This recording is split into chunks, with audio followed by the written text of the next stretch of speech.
Skull and Bones. We had a chance to try the game thanks to Ubisoft during the second closed beta held last week, and after playing our 6 hours aloud, we have some thoughts and hopes for it. In this video, we'll give you our first impressions of the game with some footage recorded on PC, what we liked, and what we want to see. There won't be major spoilers apart from the intro and early gameplay. Note that this is a beta version of the game, so many things can change between now and the release of the game. We'll leave a link to the game's page on Ubisoft website if you're interested to try it for yourself.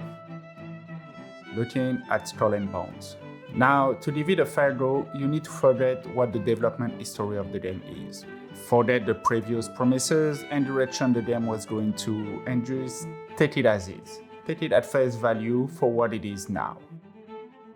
To make things clear, this is not a pirate simulation game. So if you're going in thinking this is a comprehensive and detailed pirate life gameplay, you will definitely need to lower those expectations. This is not Assassin's Creed Black Flag, and no Sea of Thieves. And expecting Skull and Bones to be the same, or a version 2.0 at that stage, is a bit pointless. Skull and Bones will have its own identity, for the better and for the worse. In terms of the graphics and gameplay elements, Skull and Bones has an arcadey, cartoonish flavor to it, making it feel more accessible to a broader audience. But that being said, it doesn't mean the game can't be challenging or complex. It's not as dark and mature as other Ubisoft games. Nor it is a kids game at all. It's a general audience kind of game, with some swearing and pirating, but you won't see anything gory or too violent. To cater for a broader general audience, it strives to find that balance to keep players entertained and challenged by giving you options, different means to reach the same end. An example of that is the resources gathering.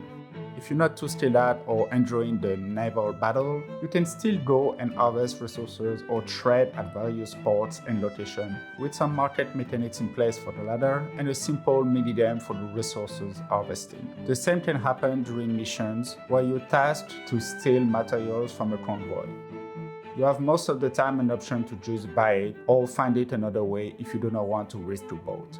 The game gives you options, so you can make your own way to the top. The harvesting minigame is safe and simple, but yield low resources.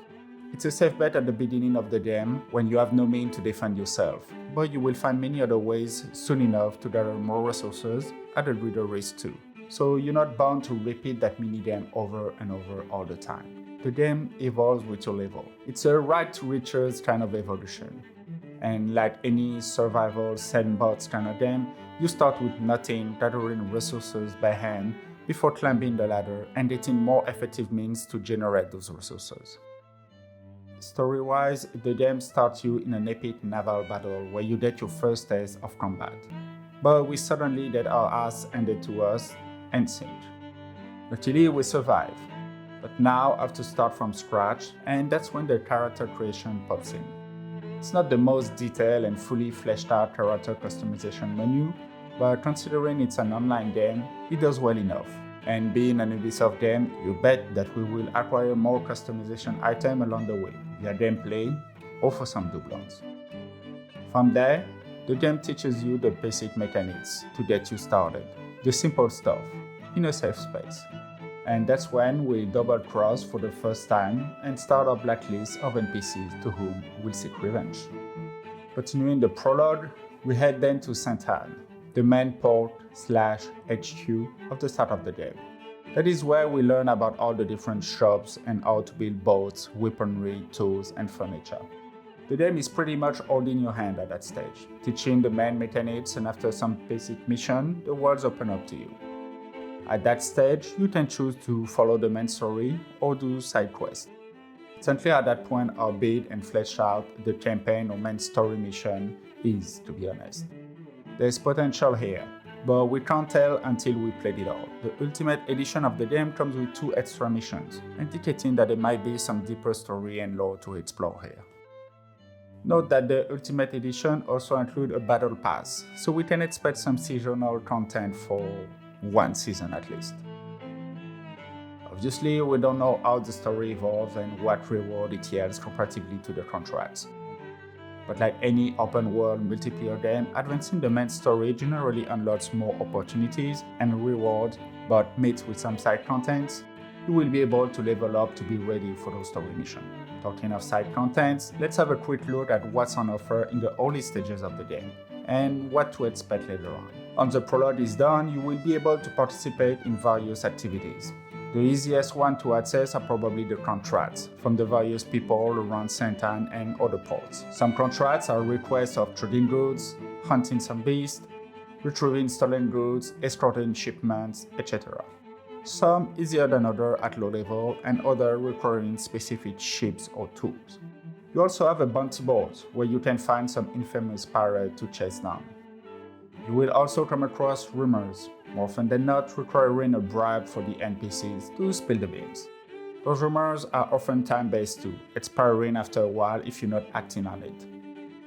There are also world events happening around the map where you can go with other players and complete it. And you will need other players, trust me. Other events can also pop randomly, like infamous ships appearing and legendary beasts. You can also find treasure maps, looted from boats or found during quests. You also have investigations that will have you gather some clues to solve a mystery and potentially get a good reward, but we didn't have time to finish one. In terms of naval battle, you can attack any ship you want, at your own risk, of course. Some of them may call for backup, and sinking multiple ships from one clan can raise your status level with them, like a wanted level if you will. And they will attack you on sight, and trust me, you won't get a warm welcome coming close to their bases. You can also attack other players, but I didn't have any hostile encounter while playing. People were more excited to try the game and see what's on offer, I guess.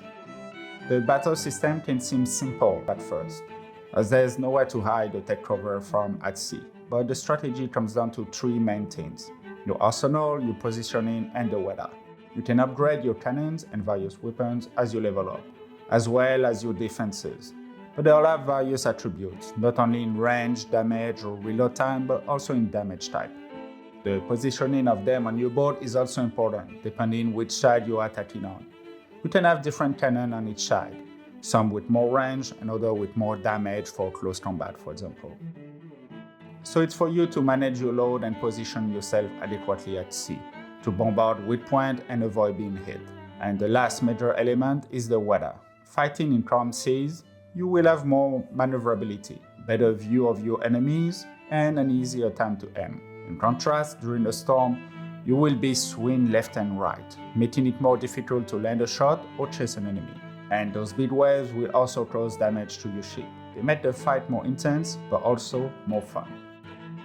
Finishing your enemy, you will be able to loot what's floating in the ocean. But you may miss on some loot that will sink. So sometimes a good option would be to board the enemy. Once you're close enough to a damaged boat, you will have the option to board it. You have to be close and at a good angle for it to work though. And then your crew will get on and get all the goods on board. Not gonna lie, this is one of the disappointing mechanics of the game, as you won't yourself board the ship and battle the crew on board. Once you see the boarding animation, you won. That's it. It would have been more interesting to board ourselves, frankly, battle and loot for reward. Maybe losing crew members and having to recruit some more, or a simple tactic system where your choice of crew member affects your chance of successful boarding. It's the same thing when plundering a base on shore. You send your crew to plunder while you fend off enemy ships for a certain amount of time. I don't mind having to battle incoming boats coming in, but if again we can't ourselves go in and battle, a strategy tactic option would be welcome, adding a risk-reward element to it. Like having a crew system where you can recruit crew members and it will affect various aspects of the game. For example, better sailors give you more stamina and maneuverability, corsairs are better at boarding ships and loading, cooks give you better stamina or strength regain, etc. And you can level them up. We have cross-mating and style for the crew, but that's it so far. All in all, I did have a good time playing Skull and Bones. Will I play more of it? Yeah, I did enjoy my time. Sure, it was only 6 hours, but I'm interested to see what's coming next. My concern is more in terms of the value for money, in terms of story mission and gameplay. It's marketed as an online game mainly, and it's fully priced. So a solid campaign is needed for me to justify the price point.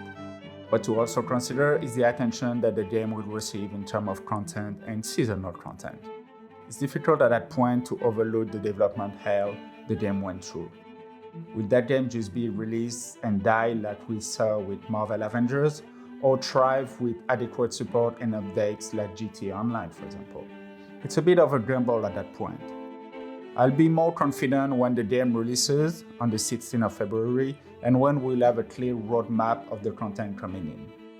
A good move from Ubisoft, though, was to release 2 closed beta, allowing plenty of footage, live streams, and review of them, so you can get a good idea if the game is for you or not. With all the hype, debacle, comparison to Black Flag, etc., releasing those beta will manage people's expectation of the game and avoid a release debacle like we just saw with the day before.